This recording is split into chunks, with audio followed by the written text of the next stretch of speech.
All right, we are recording.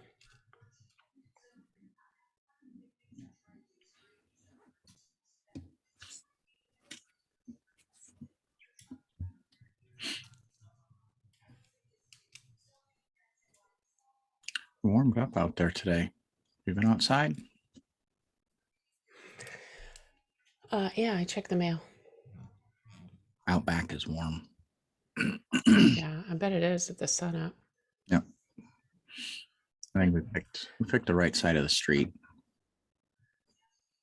9 times out of 10, the wind is being blocked. Feels like summer out back. Mm-hmm. Mm-hmm. Let's see if I can get this. I was gonna see if we can stream it live somewhere.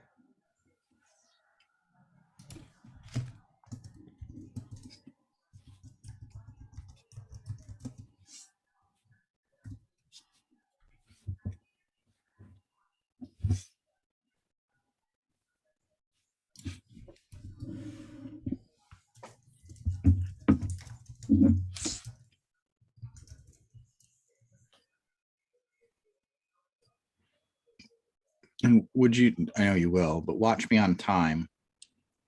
And if I start to get long-winded, let me know. Okay. But I'm gonna have a timer going here, and I'm gonna threshold it at like 15 minutes. Right? That's about right. 15-ish. Okay. Do we want to do this live? We don't. We want people to actually show up here, right? Yeah. Yeah. Okay. I'm just gonna skip this then.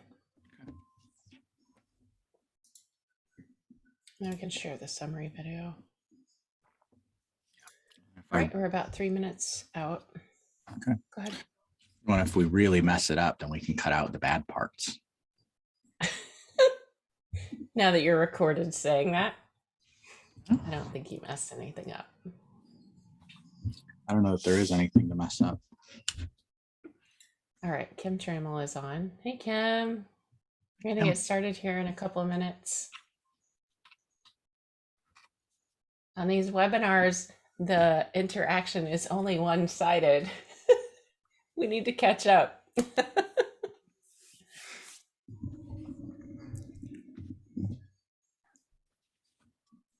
There she is.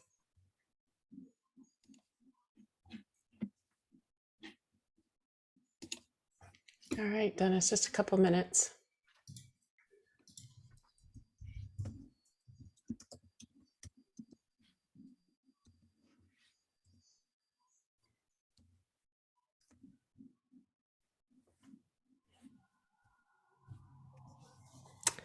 Hi, Amelia. Welcome. We're glad you joined us today.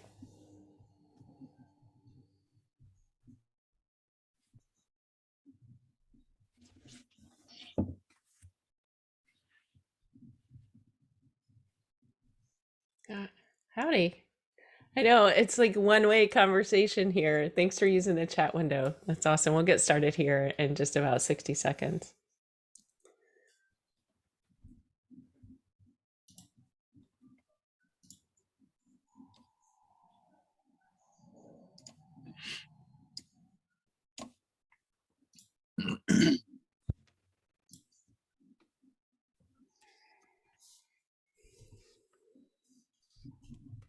It is kind of strange not having the entry interaction. I know, right? That's okay. It is okay. All right, it is 3:30 by my clock, so why don't we get this started? We've got a couple of handfuls of people on with us today. Welcome, everyone. It is January 11th, and this is our first quarterly webinar for 2022. We're going to be talking about setting and achieving goals today. We've got Dennis on deck to lead us through the program today, and I'll be assisting with that. Thank you, everyone, for joining us. This will be available via a recorded link that I'll send out to everyone who's joined us today. We're really glad that you guys registered. And we hope that we can bring you something that is meaningful and actionable at the end of the 30 minutes. So I think it looks like I know most of the people on. There are a couple of people on that maybe I don't know. My name's Trisha Stetzel. I am the co-owner of Results Extreme Business Solutions, aka part of Team Stetzel. And we started this last year, bringing these quarterly webinars to you guys, and really just to give you something tangible to take back to your businesses, or to the companies that you work for as leaders. So, Dennis, I'm going to turn it over to you, and let's kick this thing off. So I'm Dennis Stetzel, the other part of Results Extreme Business Solutions. We're in the business of business development. And as Trisha said, we're going to talk today about setting and achieving goals. And so let's just start from a baseline. What is a goal? Well, a goal, it defines a final and long-term result. And it's a result is ultimately what it is. But why do you need to set goals? Well, first and foremost, it's foundational to self-esteem, foundational to self-respect, foundational to personal pride. I mean, these are reasons to set goals. Human beings need to feel some level of achievement. But from a business perspective, there's a Harvard Business School study that actually places a little bit of facts and puts a little bit of meat on the bone. So in addition to self-respect, self-esteem, and personal pride, there's actually a solid business reason. And the Harvard Business Review did a study on all the graduates of Yale. And what they found was that 84% of those graduates had set no goals at all, had graduated and were just going to fly by the seat of their pants. 13% of those graduates had written goals, but didn't make any plans. And 10 years later, those graduates were making 2 times the amount of the 84% that had no goals at all. But what's more compelling is the remaining 3% of that class had both written goals and written plans.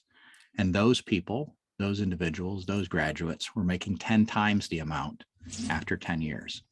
So what seems really strange, I mean, these are Yale graduates, only 3% had written goals and a plan. You would think that they teach you that in business school, they teach you that as an Ivy League graduate, but they really don't, right?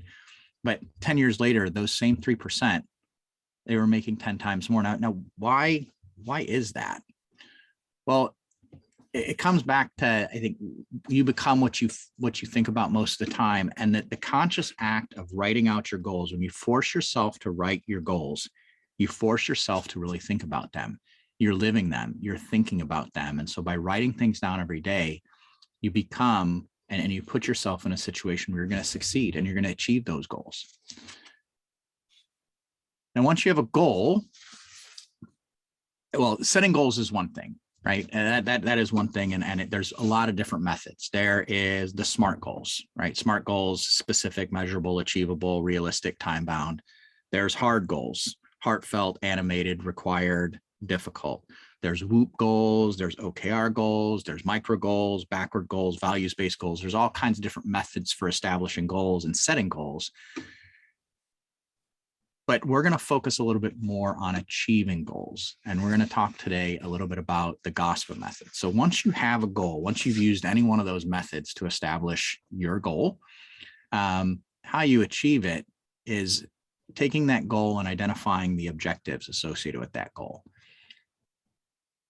implementing strategies to achieve that goal, building a plan to achieve those goals, and every single day taking action. And so what I'm going to walk you through today very briefly is this GOSPA method, and kind of introduce you to and talk a little bit about each one of these components of goal achievement once the goal has been set.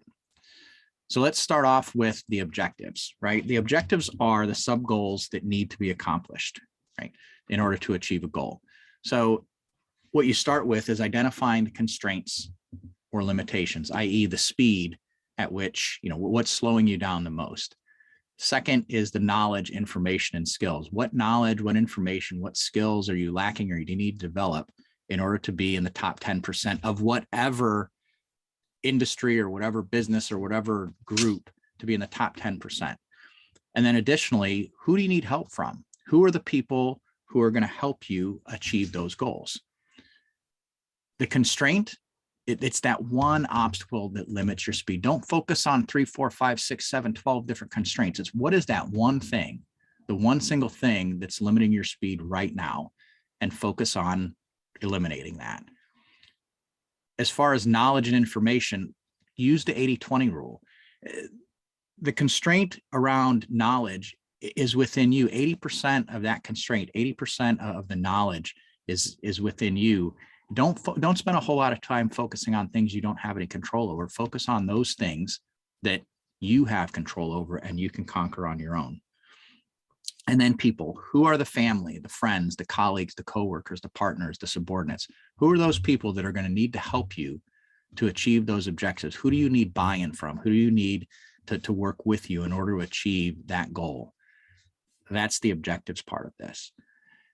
And when you move on to the S and the strategies, these are different ways to accomplish the objectives. You start by making a list of everything, and I mean everything. Sit down, get a piece of paper and write it down. Everything, everything, everything. Ask yourself consciously, bring in a group. What else? What else? What else do I need to do? And you'll find that the best ideas come when you feel like you've exhausted all of the easy ones and you can't think of anything more, and then the light bulb turns on and the path becomes more clear. Because as you add more and more ideas, every single step, every single action, the path to that goal becomes more and more clear. The unknowns start to disappear, and then that goal becomes attainable. What was once unattainable and could not be achieved, or you couldn't conceive it being achieved, once you lay out all the different steps, it may be hard. That doesn't mean it's going to be easy, but you can see that path to that goal, and that helps you to develop that strategy. Once you're done with that, simplify the solution. Go directly to the goal. Eliminate all the extra steps. Use the fewest number of steps possible. Try to eliminate anything that's not going to add value to achieving that goal or getting to that end state or getting, accomplishing that task or accomplishing that step. Because the more complicated the solution is, the less likely you are to get results. And I think that the one thing that's very compelling about these strategies is, if you spend months trying to perfect a single solution, you could have learned 4 or 5 or 6 lessons by just going and trying something, right? Going directly to the goal, going as fast as possible. Don't be afraid. Don't be afraid to fail. From that list of everything that you've built, or the list of everything that you've put on paper, that's where you build your plan. So the planning is really, really important. If you consider the 80-20 rule, once again, 80% of the results that you get are going to come from 20% of your activities. So organize that list into a plan, organize it by priority. So what's the most important? And organize it by sequence. What is the sequential order by which you need to accomplish those things, right?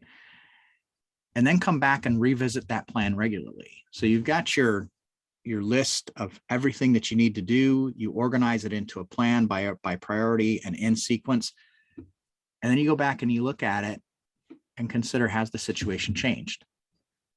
Do you have new information? Did you learn a lesson? Do you need to incorporate that lesson into the plan? So don't be afraid and don't spend a whole lot of time trying to stick to plan A when there is an obvious plan B, or maybe a modification of plan A. And then deal with facts, right?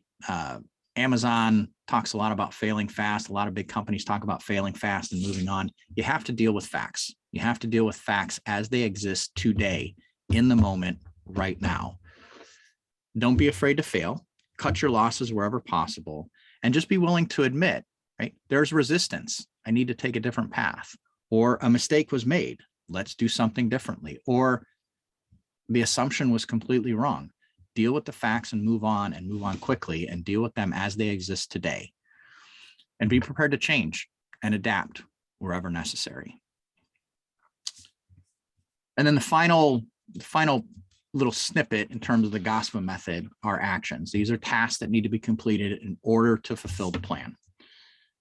So take the most important task for each day and write it down. And again, you become what you think about the most. And if you're writing things down every day and you're forcing yourself to write things down every day, you're forcing your brain to immerse itself into that situation and figure out how that can be done, right? Or figure out what roadblocks or what constraints you have. Write it down and focus solely on that high value activity.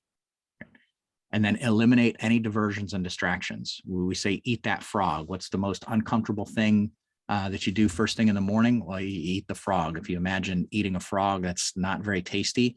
But if you get that out of the way, everything else becomes easy, right? So eliminate diversions, eliminate distractions, and just eat that frog and get it done with. And then ask yourself on a regular basis, if you find yourself with a distraction or you find yourself spinning your wheels, stop and consciously ask yourself, how does this activity contribute to the goal? Is this something that's moving me closer to my goal? And is this the most valuable use of my time? You'd be surprised if you actually stop and consciously ask yourself that question, how many times you'll come to the conclusion and say, gosh, maybe not. Maybe I should be spending my time doing something different, or maybe this is something that's urgent, but it's not so important that I should distract myself from achieving that task, eating that frog that gets me closer to my goal. And I love this quote, the things that matter most must never, ever, ever be at the mercy of the things that matter least. The things that matter most must never be at the mercy of the things that matter the least, right? Focused on the goal. Is this actively contributing to the goal or the achievement of the goal? And most importantly, never give up. Never, ever, ever give up. Successful people, they fail far more often than unsuccessful people. Back to that, I've learned 4 lessons in the time that it takes most people to perfect one solution. That's what that's all about. Every time you fail, you learn something and you can refine it, but at least you've learned that lesson, and that perfect solution that you've spent months trying to perfect, you didn't waste any time. You already learned that lesson. Embrace defeat as a lesson. Try more things, fall down, and try again, because you should expect to, because successful people do all of these things until they win. Nobody comes out of the gate and is successful on their first try. You fall down, you embrace defeat, you learn, you try again, and successful people do that until they win. And Henry Ford, failure is merely an opportunity to more intelligently begin again. I love that quote as well. So that gives you an overview of GOSPA and goals, objectives, strategies, plans, and activities. But I want to share a real life story about how goals are sometimes masquerading as they're really a strategy masquerading as a goal, or they're an objective masquerading as a goal. Worked with a client who was making a transition. He wanted to move from his current position into a different position. And when I was working with him, he had a particular number in his head. And let's just say, for the sake of argument, it was $140,000. His goal was to make $140,000 by the end of the year. Simple, yep. Measurable, yeah. Achievable, sure. Realistic, based on his education, his experience, sure. And it was time bound. It was a SMART goal, at least per the definition. But as we worked together and we talked a little bit more about the objectives, and we talked more about the strategies and the plans and the actions, what we figured out was that goal really wasn't his goal. His goal was to give his wife an art studio. She had supported him in his entire career, and they were getting closer and closer to retirement. And she was getting to the point where, that dream of having an art studio was going to pass her. So his real goal was to build out this art studio. $140,000 career, $140,000 in cash money coming into the household to support this. That was an objective. And nothing, that was not the goal. And if he was solely focused on that as his goal and didn't consider what the larger picture was, if he hadn't gone through the exercise of, okay, $140,000 a year, what are the objectives associated with that? Consciously writing that down and going through the process helps to better develop what that real goal is. He could have gotten $140,000 a year job, $140,000 a year job very easily, but he never would have really achieved the reason that he set out to do it. His goal had nothing to do with $140,000. That may have been an objective, but it certainly was not the goal. And so by identifying that top level goal, what is it? Is it building out an art studio? Is it having better work-life balance? Is it spending more time with your kids? Is it retiring early? Is it bringing your team on a retreat? That's what's going to get you up every day. If what you wake up every day knowing is that your goal is to help the community, or your goal is to create a better life for your employees or the people around you, it's to improve some living condition, or there's something else out there that compels you to get up every single day, those objectives, those strategies, those plans, those actions, they become much more clear, and they become much more palatable, and it becomes much more exciting to get up every single day and actually tackle those with enthusiasm and passion. Chasing after a number is one thing. And I did that for years and years and years with a three-letter company called IBM. And yeah, it's rewarding, but it's not fulfilling. And so as business owners and business leaders, I think it's really, really important that not only do we establish goals, but we understand where those goals fit in terms of, are they really an objective? Are they a strategy? Are they part of a plan? Or are they simply an action? It doesn't mean they're right or wrong, but that introspection to determine whether or not your goal is a goal, or is it an objective or something lower down in the hierarchy, is really, really important. And so as we kick off 2022, that's the short summarized kind of message that I want to deliver to everybody who's graced us with their presence and shown up and listened today. I will bring it to questions, conclusions, and answers or reflections at this point, Tricia. And I think I stayed within my time limit. Was I compliant? I don't know. Were you, Mr. C? I had my timer going. My timer says that I stayed within. I could have gone on for a lot longer, but I tried to keep it within the time box. Yeah. So there is one question, Dennis, out here in the Q&A box. And by the way, if you guys, whether you want to use the chat window or you can grab that Q&A window, you can submit your questions that way, and we can do that live if you're curious about something. But what's the best way to track your goals? Best way to track your goals. You just write them down. Whatever works for you. There are notebooks. You could Google, goals notebooks. You can Google, you can download apps that are goal trackers. It's whatever works for you that's going to be easy enough for you to track every day. I've got a folded sheet of paper that I use, and that works for me. I know people who use a notebook, just a regular, high school, college ruled notebook, spiral bound notebook. Other people have, hard copy bound journals, more or less. And then there's a whole industry built around, notebooks to capture goals, and it takes you down deeper. It really depends on your personality, but I would say it's whatever works for you. Whatever's going to keep you on track and keep you looking at them every single day is the best way. But there's no magic formula for anyone. And I can tell you for certain, between Tricia and I, our methods are very, very, very different. So what works for her doesn't work for me, and what works for me certainly doesn't work for her. So I'd say just whatever works best for you and what's going to keep you on track.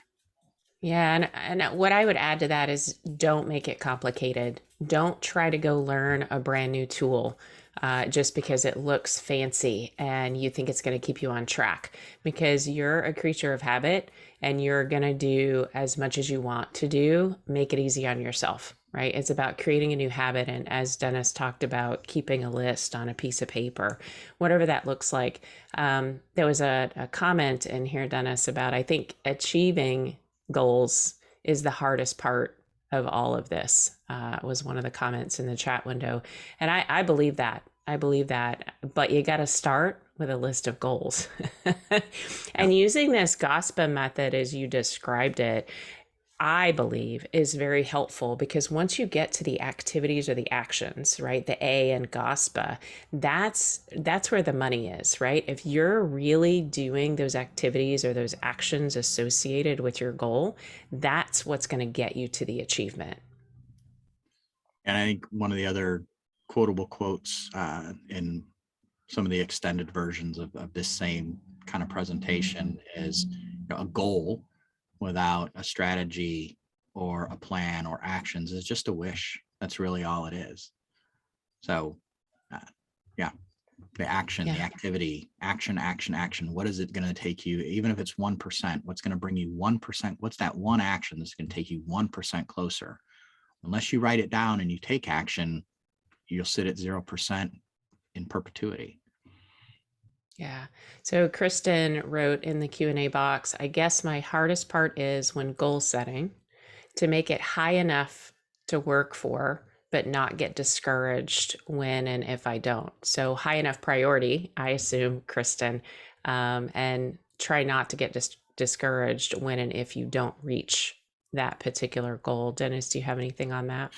Yeah, and that's a dilemma that I think a lot of people run into. People say, set unrealistic goals. And so you set that unrealistic goal. But by setting that unrealistic goal and then going down and developing the plan, then reality starts to set in. What seems realistic today may not be a realistic tomorrow, right? So don't be afraid to re-snap that baseline. If the goal is, and this actually came true, this came shining through when we did the Clear Lake Chamber of Commerce. There was a real estate agent who said, I've been told by various coaches that I should set unrealistic goals, and I set mine at 500 million, and that's never going to happen. Well, okay, maybe not. And the line of questioning went something like, is anyone else in the industry making 500 million? Well, sure. Maybe. Where do they live? What are they doing? Can you emulate their behavior? Well, those people all live in California and selling waterfront properties. Okay. So it's unrealistic for you in this particular market, but set that goal and then do the research. Is 500 million annually in real estate in your industry, is that realistic here? If you still want to make 500 million, there's nothing keeping you from moving to San Francisco. There's nothing keeping you from moving into that market. That's a personal decision. That's a personal choice. So I think set it and then recalibrate it. But just arbitrarily saying I'm going to be a $500 million real estate entrepreneur this year. Well, it's a great goal, and maybe it is, maybe it isn't realistic, but don't be afraid to re-snap that baseline. Yeah, absolutely. So there's another comment in the chat window about finding, they struggle with trying to find what truly works for them as far as writing it down, seeing it daily, etc. One of the exercises that I found beneficial over the years is the 10 goal method. And every morning, get up with your notebook, as Dennis described it, right? So this is my brain book here. It's old school journal book, and journaling 10 goals for the day, right? And they may be long, some of them may be longer term goals, some of them may be daily goals, weekly goals, or monthly goals, and just having them in front of you and writing them down. And the repetition will help you remember that they're there. The other is having them posted where you can see them. It's something that you're looking at all the time. That's something that's helped me. Dennis, do you have anything on that? No, I was going to cascade on that. Now, sometimes in that list of 10 that you write down every day, some of those aren't necessary. It's your goal book, but it's not necessarily the goal, right? So in the front of that book are the big, hairy, audacious goals. And then that list of 10, they may be a list of 10 activities, but it's that list of 10. Let me just, you have to get the discipline to write down the 10 things that you're going to accomplish. And they may be specific to that big, hairy, audacious goal, or it may just be an activity. But through that repetition, you start to figure out, okay, these are activities, and you know what? They're not adding value. I need to figure out how to stop doing these things because they're taking the time away. But I love that, Trisha, that you know, the magic number is 10. Write 10 things down that you need to accomplish. And don't over rotate on the fact of whether or not is it a smart goal or not. It's 10 things that are on your mind that either need to be done or distracting you from getting things done. And just pick that number. It's 10. Yeah, absolutely. And Kristen, sometimes we just have to give ourselves grace when we need to reset our goals. We just have to give ourselves grace. All right, one more before we wrap up, Dennis. Suggestions for staying on track with goals when things like what's happened in 2021 happen in the world, right? And really set us off track. So, how do we stay on track when you feel like you have to shift or adjust to things that are outside your control? Share, share, share, share. Talk about it. You are not alone, right? Get an accountability buddy. It's a favorite term of Trisha's, right? Get an accountability buddy. We tend to try to enclose ourselves into our own little world, and we're afraid to share. We love to share our successes, but we're afraid to share our failures, or we're tentative about talking about things that scare us or things that didn't work quite right. Those are things we need to share the most, because what you'll find is that person sitting right next to you is dealing with the same issue. We all live, what is that? We're all in the same boat, fishing in the same hole. There's a song recently, kind of, we are, you know, the last couple of years, we've all lived in it together, right? And every single one of our, no matter how successful, how many doors it opened, how many doors it closed, we've all dealt with the same thing. So I would say the best way to stay on track is share, build a community, establish a community, reach out to one of us, right? Share, talk about it, talk through it. And that will help you stay on track. And just the very act of saying, look, I established this goal. I'm not on track to meet it. And let's talk about it. It recalibrates you. And it gets your brain thinking, and just talking through it with someone. They don't have to be in your industry.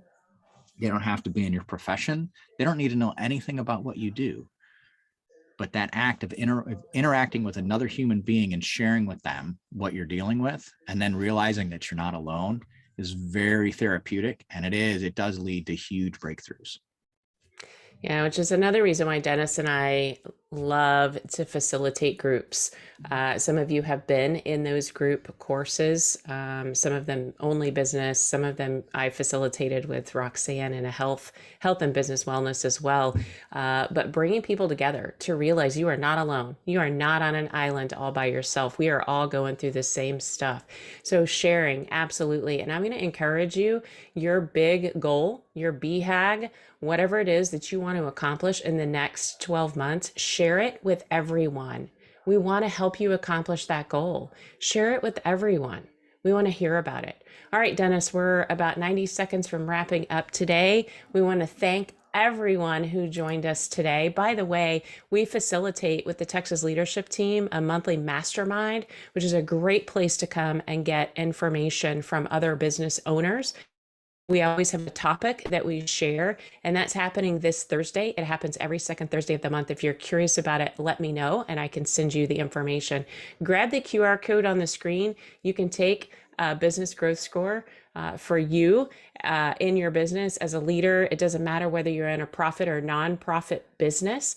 This is something that you'll get a very nice assessment on the back end of it. I'll receive a summary, and if you want to do a follow-up on that, we can set up a quick call. And then Dennis and I have both opened up our calendars to do 20-minute calls on GOSPA. If you have something in place that looks sort of like GOSPA, or you want to put something in place and you want us to review it with you, we're happy to do that.